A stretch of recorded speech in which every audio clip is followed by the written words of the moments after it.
Tai interaktyvi vaizdo pamoka, skatinanti pagarbą kultūrinei įvairoviai, vengiant kultūrinio pasisavinimo, stereotipų ir netiško simbolių naudojimo. Turėdami šį įgūdį galėsite atskirti kultūrinį vertinimą ir pasisavinimą meniniuose projektuose, išsiaiškinti kultūrinių simbolių reikšmę prieš juos naudojant, atsakingai bendradarbiauti su įvairiomis bendruomenėmis, gerbent kultūrinės tradicijas, taikyti etikos principus, kuriant ir pristatant savo kūrinius, skatinti kultūrinę įtrauktį ir pagarbą per savo meninį darbą. Kviečiame pažiūrėti trumpą animuotą vaizdo įrašą, sužinoti daugiau apie etišką pagarbą kultūrų įvairoviai ir atlikti savęs vertinimo užduotį. Sveiki atvykę į pamoką apie etinę atsakomybę kultūrinėje veikoje.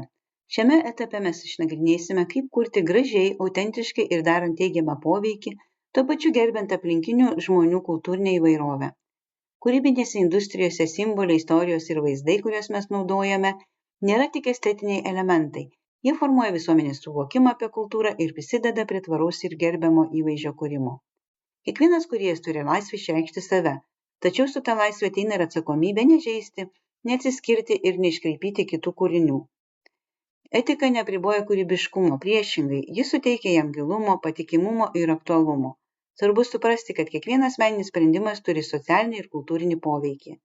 Pavyzdžiui, spalvų ar tradicinių simbolių pasirinkimas gali paveikti taip, kai bendruomenė suvokia jūsų žinią ir gali sukelti dėkingumą, sumaištį ar nepasitenkinimą. Kultūrinė etika taip pat reiškia jūsų kūrinių ilgalaikio poveikio vertinimą. Nepakanka kurti tik šiam momentui, turite užtikrinti, kad jūsų žinutė neperpretuotų stereotipų, prietarų ar klaidingų interpretacijų. Etika kūryboje sukuria pagarbos, įtraukties ir pasitikėjimo pagrindą tarp jūsų, kultūrinių bendruomenių ir plačiosios visuomenės. Etikos praktikos dėka jūsų kūriniai tampa dialogo tarp kultūrinio supratimo ir socialinio švietimo įrankių, stiprinančių jūsų profesinę reputaciją ir jūsų darbo vertę. Būtina aiškiai atskirti kultūrinį vertinimą nuo kultūrinio pasisavinimo. Vertinimas atsiranda, kai mes mokomės apie kitas kultūras. Prašome leidimo naudoti simbolius, bendradarbiavame su tų kultūrų bendruomenėmis ir pripažįstame įkvėpimo šaltinį. Tai yra pagarba ir gilus supratimas, kai kultūrinės žinutės pateikiamos sąžiningai ir atsakingai. Pasisavinimas atsiranda, kai naudojame simbolius nesuprasdami jų reikšmės, naudojame juos tik dekoravimui ar pelnui ir ignoruojame tų bendruomenių, iš kurių jie kilę balsą. Įsivaizduokite, kaip būtų, jei kas nors sukurtų karjerą, naudodamas jūsų kultūros elementus, neminėdamas šaltinio ar bendruomenės. Tai gali sukelti nepasitenkinimą, sunaikinti pasitikėjimą ir iškreipti originalią kultūrą. Pagarba prasideda nuo empatijos, įvertinimas apima atidų stebėjimą, dialogas su bendruomenės nariais ir kūrybos pritaikymas siekiant gerbti tradicijas ir kultūrinę tapatybę. Pavyzdžiui, prieš naudodami tradicinį siuvinėjimo raštą, galite pasikalbėti su vietos amatininkais apie jo reikšmę, tinkamą naudojimą ir kultūrinį kontekstą. Įvertindami jūsų žinutės tampa patikimesnės, autentiškesnės ir geriau priimamos visuomenės, stiprinamos ilgalaikius ryšius ir santykius tarp kultūrų ir kūrėjų. Prieš naudodami simbolį, raštą ar tradiciją sustokite ir patikrinkite, ką šis simbolis reiškia. Ar jis susijęs su jautria religija, ritualu ar istoriniu įvykiu. Kas turi teisę jį naudoti? Tyrimas yra būtinas procesas kiekvienam atsakingam kūrėjui. Tai apima istorinių šaltinių skaitymą, konsultavimąsi su specialistais ar bendruomenės nariais ir tikslę vizualinę dokumentaciją.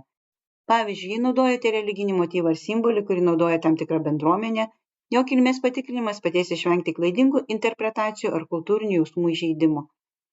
Tyrimai stiprina jūsų profesinę reputaciją, parodydami, kad jūsų žinutės yra pagrįstos ir pagarbios. Šie veiksmai ne tik saugo kultūrą, bet ir didina jūsų kaip menininko ar kūrėjo patikimumą. Tinkama dokumentacija taip pat leidžia kurti autentiškumą, gerbiančią mokymo medžiagą ir projektus, kurie padeda tiksliai perduoti kultūrinės vertybės ateities kartoms. Bendradarbiavimas yra gražiausia etiškos kūrybos forma. Bendradarbiaudami su vietos menininkais, amatininkais ar bendruomenės atstovais, jūsų projektai tampa autentiški. Jūsų žinutės yra kultūriškai patvirtintos ir sukuriami tikri santykiai, o ne simbolinis išnaudojimas.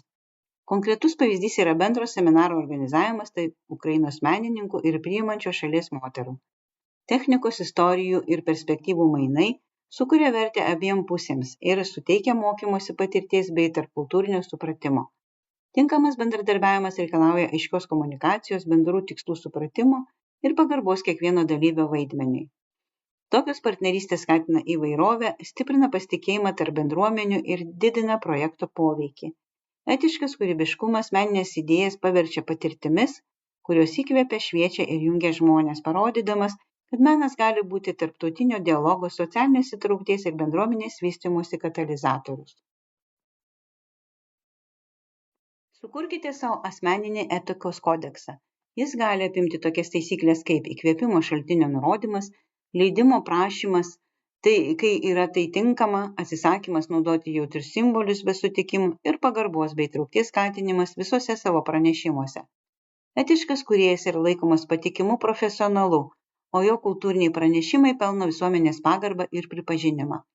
Etikos kodeksas nėra tik taisyklių sąrašas, bet sprendimų priėmimo gidas, padedantis orientuotis tarpkultūrinėje sudėtingoje aplinkoje, išvengti konfliktų ir kurti vertingus bei pagarbą keliančius projektus.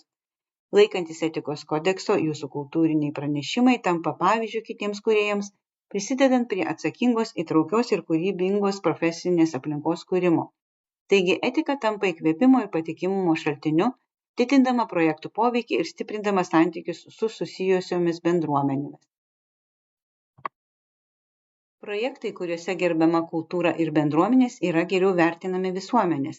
Tyrimai rodo, kad iniciatyvos, kurios skatina bendradarbiavimą, suteikia balsą mažumoms ir yra skaidrios, yra daug labiau vertinamos nei tos, kurios ignoruoja kultūrinį kontekstą. Etika yra ne tik moralė, bet ir profesinė sėkmės strategija. Etiškas projektas stiprina jūsų reputaciją, palengvina tarptautinį bendradarbiavimą ir atveria galimybės finansavimui ir partnerystėms. Be to, pagarbus projektai generuoja teigiamus atsiliepimus, pripažinimą ir ilgalaikį tvarumą. Atvejų analizė rodo, kad teisingai taikoma etika gali paversti paprastą meno objektą įtraukties, pagarbos ir tarpkultūrinio bendradarbiavimo simboliu, o atsakingas kūrybiškumas tampa jėga, turinčia realią įtaką visuomeniai. Konkrečiais pavyzdžiais kūrėjai gali išmokti išvengti dažniausiai pasitaikančių klaidų ir kurti projektus, turinčius tiek kultūrinę, tiek profesinę vertę. Atsakingas kūrybiškumas kelia pagarbą, pagarba kelia vertę, o vertė kuria realias galimybes kultūros ir kūrybos sektoriuose. Pagarba ir atsakomybė nėra tik abstraktus principai, jie virsta konkrečiais veiksmais, bendradarbiavimu, dokumentavimu, vertinimu, konsultavimu ir šaltinių pripažinimu. Taikydami šios principus, jūsų kultūriniai pranešimai tampa stipresni, autentiškesni ir labiau vertinami bendruomenės. Šis požiūris prisideda prie sveikos kūrybinės ekosistemos kūrimo, kurioje kūrybiškumas ir etika eina koja kojon. Kiekvienas projektas tampa galimybę daryti teigiamą poveikį, tobulėti profesinėje srityje ir užmegzti tvarų tarpkultūrinį dialogą. Taigi pagarba tampa priemonė padedančia stiprinti bendruomenės, šviesti ir didinti sąmoningumą, paversti kūrybą socialinių ir kultūrinių pokyčių katalizatoriumi. Dabar kviečiame jūs patikrinti savo žinias atsakant į pateiktus klausimus. Pažymėkite teisingą atsakymą. Nepriklausomai nuo to, ar pasirinkote teisingai ar neteisingai, jums bus pateiktas atsakymo paaiškinimas. Pradėkime.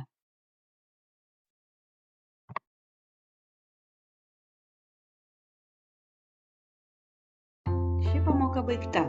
Dėkojame už dalyvavimą. Sekite e-studijos programą, kad pagilintumėte savo pagrindinės kompetencijas reikalingas verslumui kūrybinėse pramonės šakose. Sėkmingai baigę mokymą gausite skaitmeninį ženklelį Sėkmė KKS, aš galiu tai padaryti.